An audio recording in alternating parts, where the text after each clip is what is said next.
Dövlət Statistika Komitəsi 2025-ci ilin yanvar ayında əmək haqqı artımlarla bağlı statistikanı elan edib. Belə ki, yanvar ayında Azərbaycanda orta aylıq əmək haqqı 12,8% artaraq 1062 manat olub.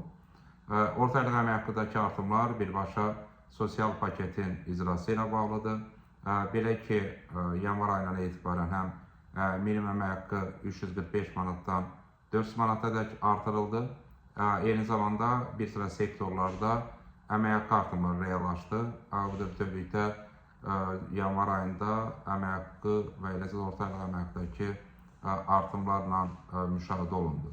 Və təbii ki, nominal orta aylıq əmək haqqıdakı artımlar həm bütövlükdə əmək müqaviləsi ilə çalışan vətəndaşlarımızın maaşlarının artması, eyni zamanda növbəti dövrlərdə indeksləşdirmə zamanı nəzərə alınan rəqəm baxımından vacibdir.